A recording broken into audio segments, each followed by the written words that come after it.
आणि त्यावरून या गणेशाला बोंबल्या गणपती असं देखील म्हणलं जात होतं.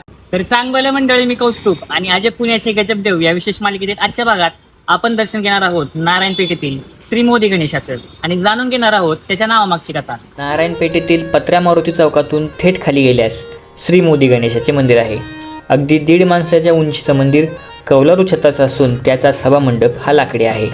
मंदिराचा गर्भगृह दगडी असून त्यामध्ये पितळी देव्हाऱ्यामध्ये श्री गणेशाची मूर्ती विराजमान आहे. गणेशाची मूर्ती उजव्या सोंडीची सिद्धिविनायक स्वरूपातील असून ती सेंदूर चर्चित आहे. मंदिराचे संपूर्ण बांधकाम 1774 ते 1811 या दरम्यान झालं असावं. पेशवाईच्या अखेरीस रत्नागिरीतील शिरगावचे कश्यप गोत्री भट येथे येऊन स्थायिक झाले व त्यांनी या मंदिराचं बांधकाम केलं आणि हे मंदिर सध्या भट कुटुंबियांच्या खाजगी मालकीचं आहे. मंदिराच्या संपूर्ण माहितीचा फलक मंदिरामध्ये लावला आहे.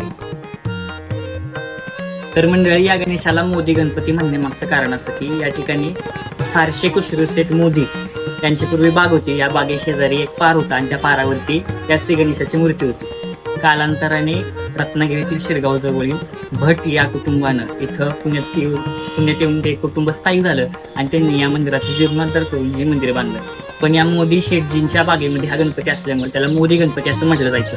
पूर्वी याच पाराजवळ एक बोंबील मासे विकणारा व्यापारी व्यवसाय करत होता आणि त्यावरून या गणेशाला बोंबल्या गणपती असं देखील म्हटलं जात होतं. मंदिराच्या भिंतीवरती कृतयुग, त्रेतायुग, द्वापारयुग आणि कलियुग या युगांमधील श्री गणेशाच्या अवताराची चित्र रेखाटलेली असून मंदिराच्या सभामंडपातील खांबांवरती वेगवेगळ्या भाषेतील ओंकार कोरलेले आहेत.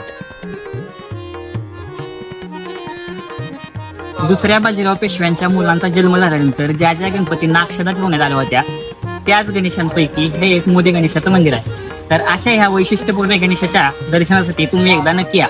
तुर्तास तर इथेच थांबूया. पुन्हा भेटूया अशा नवीन देवस्थानी. तोपर्यंत जय गणेश.